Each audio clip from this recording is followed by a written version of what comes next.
कामी सब जगह कामनी का दर्शन करता है। तो जगत धनमयम लुब्धा काम कहा कामनीमयम नारायण परासर्वम जानन्ते परपंथना। जो परपंथी जन भक्तगण हैं वे सब वस्तुओं को नारायण में जानते हैं। जो कामी है वो सर्वत्र कामनी का दर्शन करेगा। जो लोभी है वो सर्वत्र धनी धन का स्वर्ण का दर्शन करेगा। अरे सखी, तेरे हृदय में श्याम सुंदर से मिलने की इच्छा है और तू अपनी बात को मेरे ऊपर थोप रही है।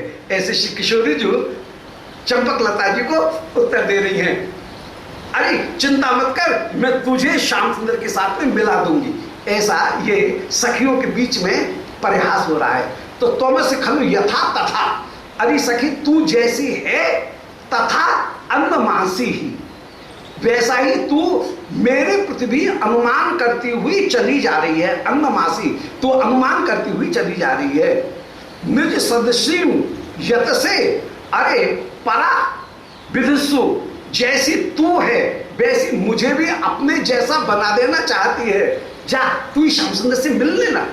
मुझे क्यों, मुझसे क्यों कह रही है? जा तू श्याम सुंदर से मिल ले, अथवा मैं तुझे श्याम सुंदर से मिला दूंगी। ऐसे श्री विश्वानंदिनी ने उस समय श्री चंपक लता जी से परिहास किया कि निज सदृशी यत से, अपने समान ही तू मेरे प्रति भी आचरण कर रही है। परा विदुषु, दूसरों को भी वैसा ही, परामाने अन्यों को भी वैसा ही विदुषु बना देना चाहती है। इत दर विकसित स्मिता, ऐसा कहते हुए श्री प्रिया थोड़ी सी हंस रही हैं। दर विकसित स्मिता, थोड़ी सी मुस्कान श्री प्रिया में प्रकट हो रही है और उस स्मित के द्वारा ही अपूर्व हृदय का आनंद प्रकट हो रहा है। कहीं स्मित, कहीं कलहास, हास कहीं कलहास, ये कहीं मृदुहास, ये चार प्रकार के जो हास हैं वो प्रिया में विराजमान। स्मित जहां पर दंतावली नहीं दिखे, केवल मुंह फाड़ सिक्कड़ी, वो कुछ विस्तार को प्राप्त करके विराजमान हो, उसका नाम है स्मित।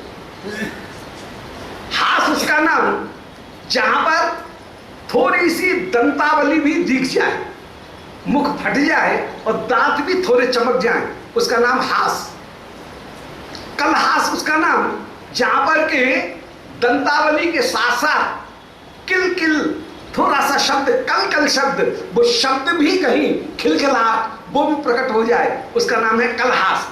और हास का तात्पर्य है जहां ह मंद मधुर जो ध्वनि है, वो हकार की ध्वनि भी, महाप्राण ध्वनि भी कहीं प्रकट होती हुई विराजमान हो, उसका नाम है हास। ये चार परम सुंदर हास होकर के विराजमान, और अट्टहास, अतिहास, ये सब निंदित होकर के विराजमान। जहां पर हाथ पैर भी पछीटने लग जाए, आंखों में आंसू आ जाए, मूर्छा आ जाए, वो अशिष्ट हास है, वो प्रियाओं में नहीं है।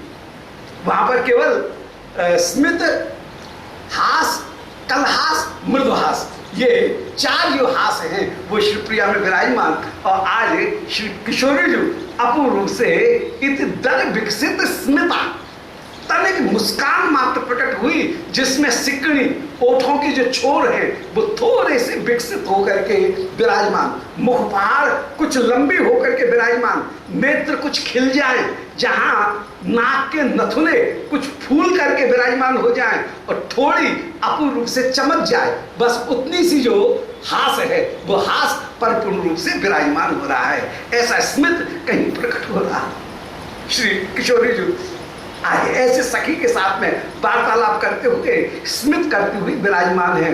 और भ्रमद भू, भावों को नचा करके जैसे सखी के साथ में कटाक्ष करती हुई विराजमान है, भावों को नचाकर नचाती हुई कह रही है।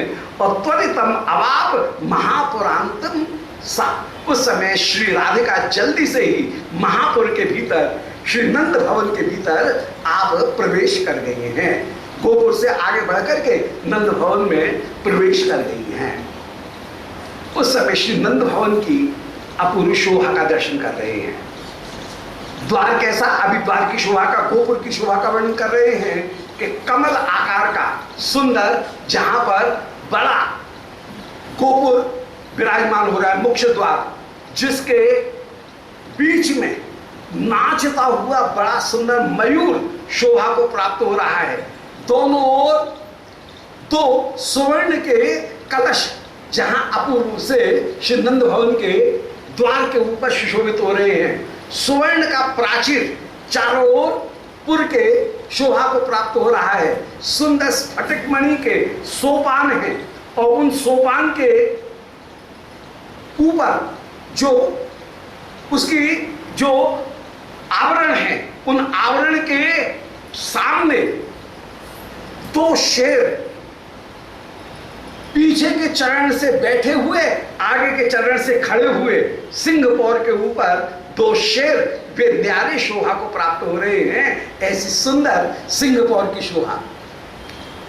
सिंह पौर पर प्रवेश करने के बाद में बड़ी भारी अथाई है, जहां श्री श्याम सुंदर चौखंडी के ऊपर विराजमान है। वो अथाई अपूर्व शोभा को प्राप्त हो रही है। अथाई से लगा हुआ ही फिर बड़ा सुंदर आंगन है और आंगन के मध्य में सुंदर चौपाल, जहां पर गद्दी तकिया लगे हुए हैं। बाबा भी आकर के कभी चौपाल के ऊपर आनंद पूर्वक विराजमान हो। फिर आगे बढ़ते हुए फिर नंद भवन, उनकी आगे शोभा, जिनमें जो नैऋत्य कोण है, उस नैऋत्य कोण में श्री कृष्ण के निवास स्थान है। पूर्व में प्रवेश करते ही श्री ब्रजराज नंद बाबा, उनके महल शोभा को प्राप्त हो रहे हैं।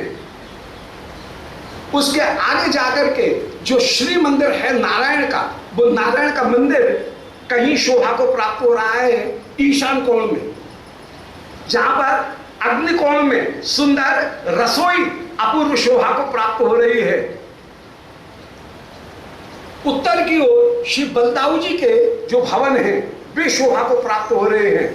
पश्चिम में श्री राधारानी के जो महल हैं किशोरी जी के, वो किशोरी जी के महल कहीं पश्चिम में, जहां अपूर्व शोभा को प्राप्त करते हुए विराजमान हो रहे हैं।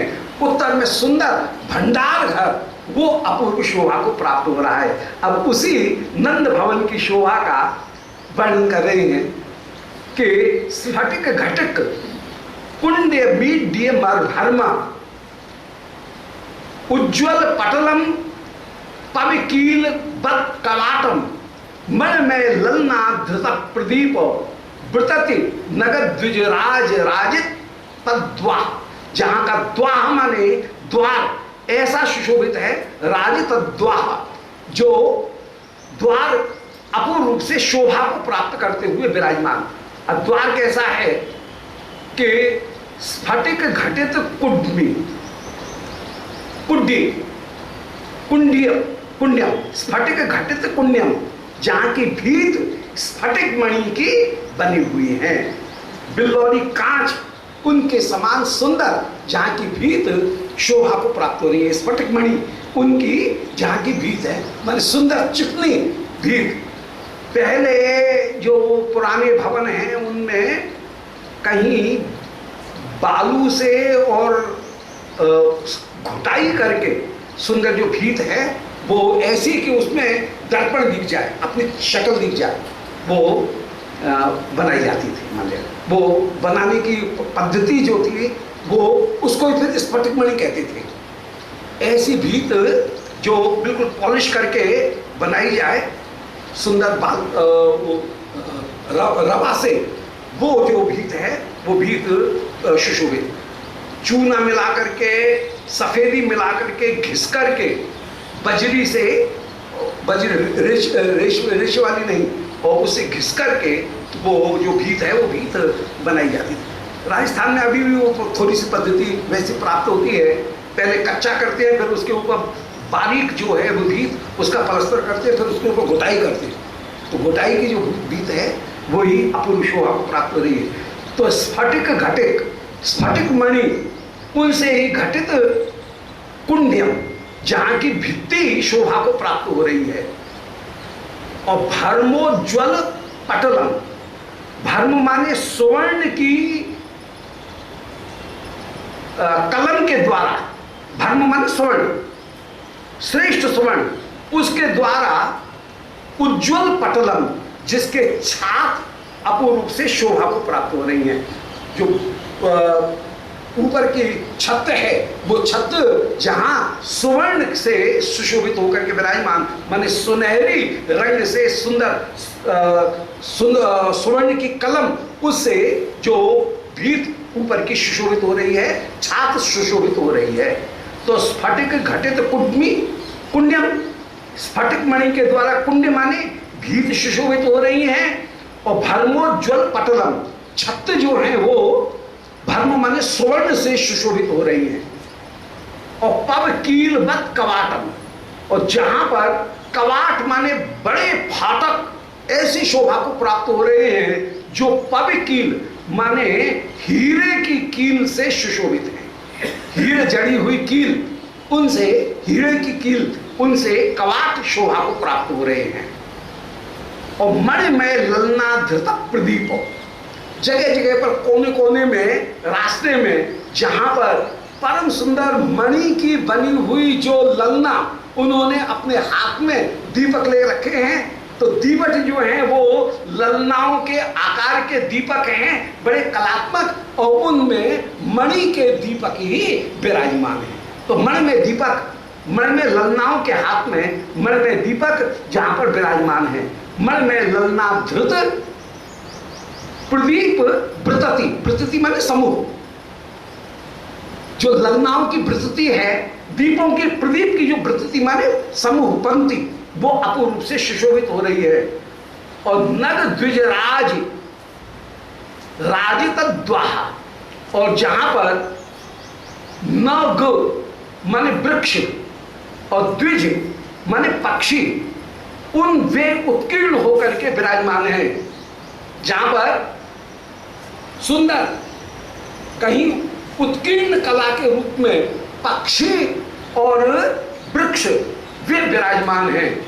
जिन हंस इत्यादि पक्षियों का दर्शन करके आकाश में उड़ते हुए हंस भी जिनको प्रणाम करते हुए अर्घ प्रदान करते हैं, कमल प्रदान करते हैं कि अरे ये तो हमारे कुल के कोई वयोवृद्ध मालूम पड़ रहे हैं, महापुरुष मालूम पड़ रहे हैं, इनको दंडवत करते हुए जाएं। तो जो असली पक्षी हैं वे वहां पर उत्कीर्ण पक्षी उनको प्रणाम करते हुए, उनको अर्घ समर्पित करते हुए जहां आगे बढ़ते हैं, ऐसा जहां का सुंदर भवन विराजमान है।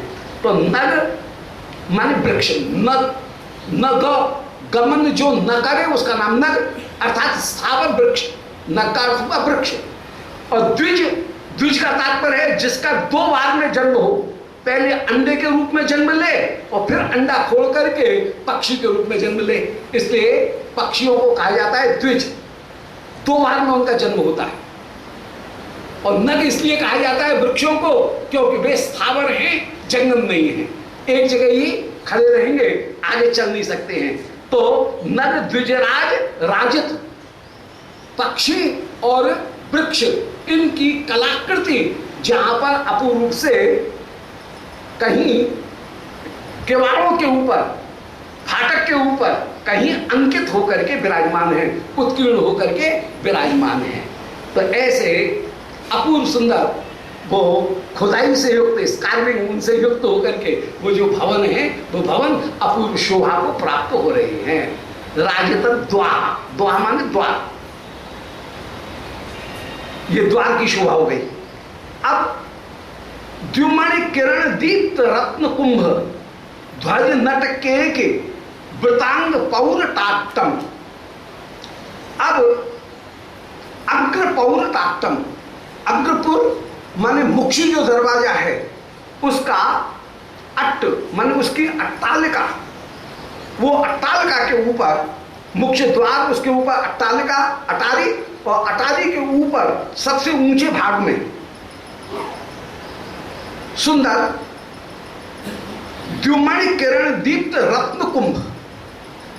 द्युमणि माने सूर्य, सूर्य की किरणों से चमकता हुआ रत्न में बीच में कलश है, और उस कलश के ऊपर ध्वज, पचरंगी जो ध्वजा है वो शोभा को प्राप्त हो रही है। माने प्रवेश करने के बाद में जो मुख्य द्वार, उसमें गुंबज है, गुंबज के ऊपर सोने का कलश है, कलश के ऊपर पचरंगी ध्वजा वो शोभा को प्राप्त कर रही है। द्वार के भीतर गए तो जो मुख्य हॉल है, उस हॉल के ऊपर आर्क है और गुंबज है, और उस गुंबज के ऊपर सुंदर पचरंगी ध्वजा शोभा को प्राप्त हो रही है।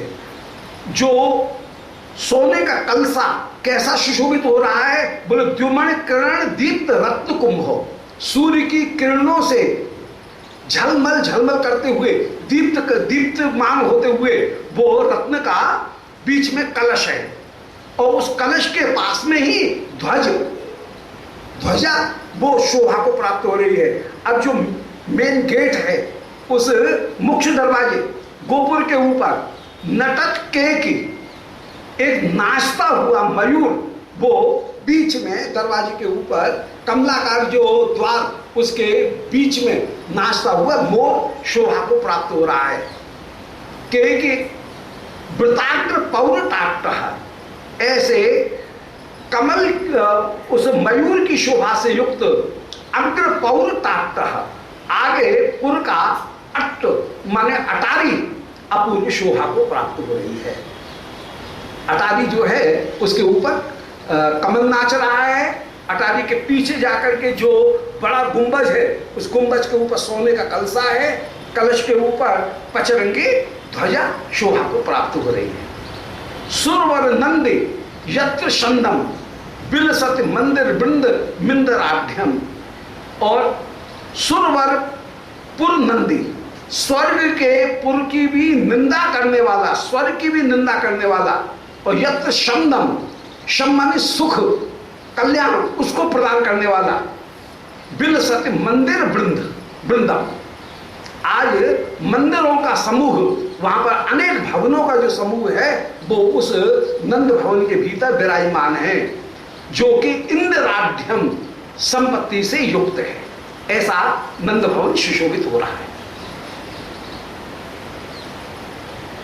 अब धनद कुकुदी, कुकुभी, धनद माने कुबेर, कुबेर की दिशा में, कुबेर की दिशा है माने उत्तर दिशा,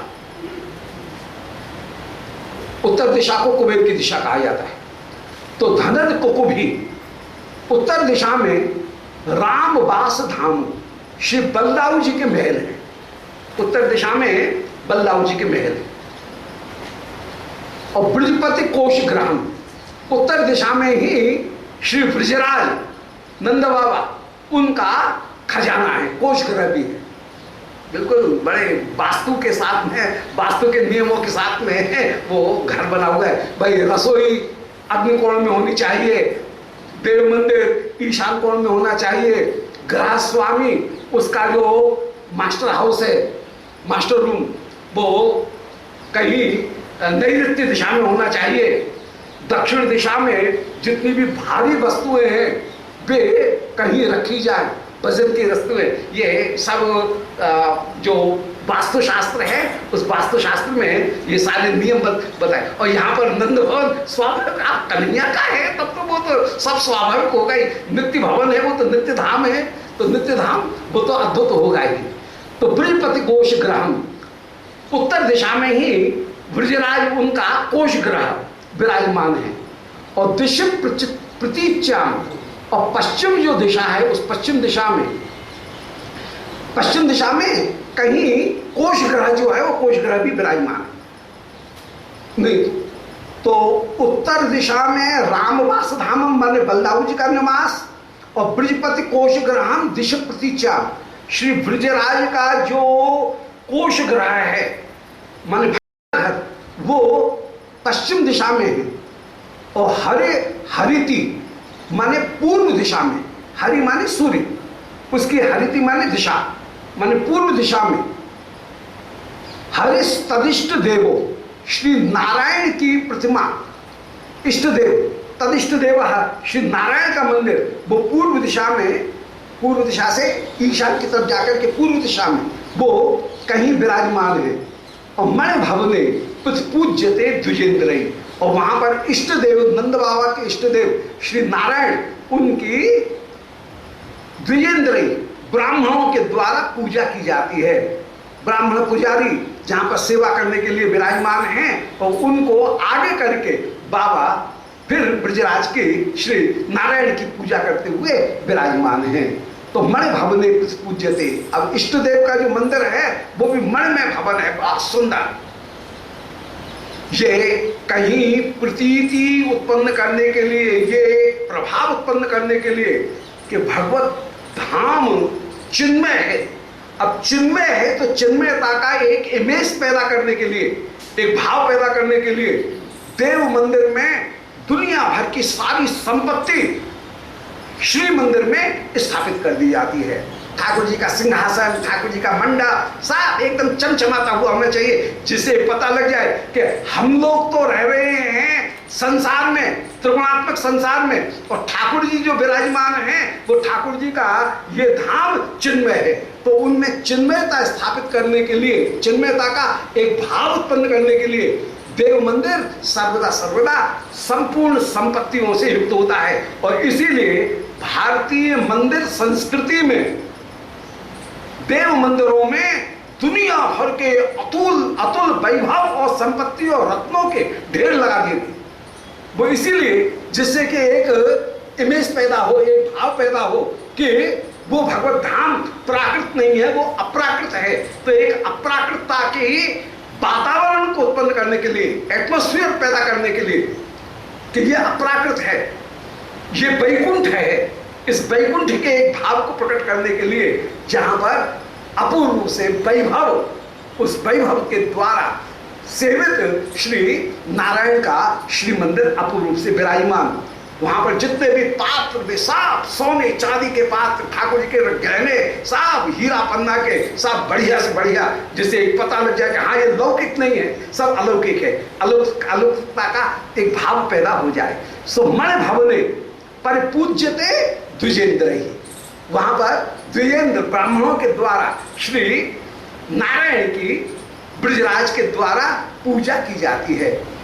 ब्राह्मणों को क्यों आगे रखा जाता है? बाबा मन में विचार करते हैं, नारायण कहते हैं कि मैं ब्रह्मण्य देव हूं, इसलिए ब्राह्मण को आगे रख करके यदि ठाकुर की पूजा कराएंगे तो जो सेवा अपराध बनेंगे उन सेवा अपराधों को ठाकुर जी क्षमा कर देंगे, क्यों ब्रह्मण्य देव ने ब्राह्मण के द्वारा सेवा में की गई अपराध को भी भगवान ब्रह्मण्य देव होने के कारण जल्दी से क्षमा कर देते हैं, उस पर विचार नहीं करते हैं। दूसरा कोई वर्ण यदि अपराध करता है तो सेवा अपराध जल्दी लेते हैं, परंतु ब्राह्मण यदि ब्राह्मण के द्वारा यदि कहीं सेवा अपराध बन जाए तो ब्रह्मण्य देव होने के कारण ठाकुर उसकी ओर ध्यान नहीं देते। इसलिए सब जगह पुरोहित, पुरोहित माने सामने आगे, ब्राह्मण को ही स्थापित करके, पुरोहित को ही आगे स्थापित करके फिर ठाकुर की सेवा की जाती है। ये पुरानी रीत, ब्राह्मण को आगे रख करके। तो परिपूज्यते द्विजेंद्र ही, श्री बाबा के भागुरी स्वेज्वा जितने भी ब्राह्मण हैं, सुवेदी प्रभृति जितनी भी ब्राह्मणी हैं, उन ब्राह्मणों को आगे करके बाबा नारायण की पूजा करते हुए फिर स्वयं भी नारायण की पूजा करते हुए विराजमान, और ब्राह्मणगण जो हैं वो भी पूजा करते हुए विराजमान है। मणि भवने परिपूज्यते द्विजेंद्र ही, नारायण विराजमान है। तनिष्ठ देव। अब शयन सदन मस्ते दक्षिण आशाम, श्री शयन का जो भवन है वो दक्षिण दिशा में शयन का भवन है। शयन कक्ष दक्षिण दिशा में, ये वास्तु के अनुरूपी है। जो गृहस्वामी है उसका भवन नैऋत्य कोण में होना चाहिए, दक्षिण दिशा में शयन भवन होना चाहिए। जो वायव्य दिशा है उसमें अतिथि के भवन रखे जाते हैं। अतिथि को जो नैऋत्य कोण है उस नैऋत्य कोण में अतिथि को नहीं रखा जाएगा, अतिथि को रखना होगा तो उसको वायव्य कोण में, जिसे जल्दी से चला जाए, ज्यादा टिके नहीं। वायव्य कोण जो है उसमें जो रहने वाला है वो जल्दी से चला जाए, इसलिए वायव्य कोण में अतिथि। या कन्या जो है उन कन्याओं का भवन भी वायव्य में रखा जाता है, जल्दी से ब्याह हो जाए लड़के का। तो ये यहाँ पर ये कन्या जो अतिथियों का जो भवन है वो वायव्य में, और दक्षिण में शयन कक्ष, वो दक्षिण में जहां पर विराजमान है। तो शयन सदन मस्ते दक्षिण आशाम, दक्षिण दिशा में शयन का भवन है। और अनु हरि नील बलभ्य धारे, और उस समय उसके पास में ही हरि नील बल्भी माने इंद्र की नीलमणि उनसे बनी हुई, बल्भी माने अटारी है। जो अटारी किसकी है? बोल वो अटारी है हरे, श्री हरि की। तो अनु हरि नील बलभी अघारे, अघारे माने अघासुर का वध करने वाले श्री कृष्ण की बल्भी माने कृष्ण का जो अटारी है, वो अटारी दक्षिण दिशा में ही विराजमान है। दक्षिण दिशा में श्री कृष्ण के शयन करने के भवन और अटारी वो न्यारी शोभा को प्राप्त हो रही है। अब निखिल विदक्षु तत्तदंतः पुरुष, अब सभी विदिशाओं में जितने भी कोण दिशाएं हैं, उन कोण दिशाओं में वहां पर नंद भवन में 4 बावड़ी वे अपूर्व रूप से शोभित हो रही हैं। कहीं को जल की कोई कमी नहीं रहे, जब भी जरूरत हो तब जल सब जगह सरलता से उपलब्ध हो जाए। अतः निखिल विदिक्षु, जितनी भी विदिशाएं हैं, कौन दिशाएं हैं, उनमें तदंतपुर सरसी, अंतपुर की सरसी वे विराजमान है। अंतपुर की पुष्करणियां सब जगह विराजमान है। तो पुष्करणियों की अपूर्व शोभा है। और तत् निष्कुटा स्फुटंती, और उन पुष्करणियों के पास में सुंदर तट के निष्कुट माने बगीचे, सुंदर कुंज वे भी बनी हुई हैं।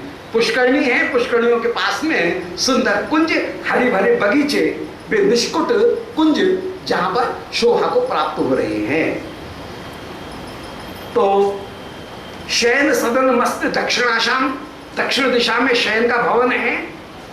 अनुमान उसके पास में ही हर नील बलस्य बल भी अघारे, अघारे माने श्री कृष्ण की हरे नील मणि के द्वारा, इंद्र की नील मणि के द्वारा बनी हुई बल भी अघारे, बल भी माने अटारी वो सुशोभित हो रही है। अब निखिल विदक्षु तत्तदंतः, और उस पूरे भवन के परिसर में, नंद भवन के परिसर में सुंदर जो विदिशाओं में सुंदर जो सरसी हैं, पुष्करणियां, वो पुष्करणी शोभा को प्राप्त हो रही हैं। और उन पुष्करणियों के पास में तट निष्कुटा, किनारे के निष्कुट माने बगीचे और कुंज वे शोभा को प्राप्त हो रही हैं, जिनकी अपूर्व स्फुरंती शोभा हो रही है। अत संप सेदुषी सखी भी हरि जननी, ऐसे जो नंद भवन में प्रवेश किया, अब श्री स्नुषा प्रीति, स्नुषा कहते हैं पुत्रवधू, पुत्रवधू के प्रति सास की कितनी प्रीति होती है। ओ ये कोई सास ही जाने, वधू से मन पुत्र उतना प्यारा नहीं होता है जितनी वधू प्यारी होती है। सास के लिए पुत्रवधू जितनी प्यारी, तो आज श्री यशोदा का, आज श्री राधिका के प्रति जो स्नुषावत प्रीति है वो अद्भुत होकर के विराजमान। और आज उसी स्नुषा प्रीति को प्रकट करते हुए श्री कवि कह रहे हैं कि अथ समुप सेदुषी सखी भी, जैसे ही श्री राधिका को आता हुआ देखा यशोदा जी हड़बड़ाहट के साथ में उपसेदुषी, उस समय श्री राधिका के पास में पहुंच गई।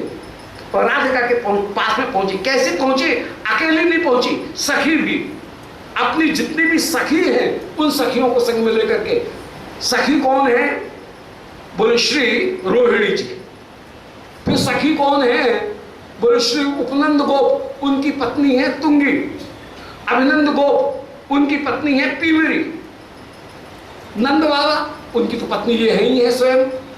जो छोटे भाई हैं उनकी पत्नी है कुवलया, और उनसे छोटी वो है अतुल्य।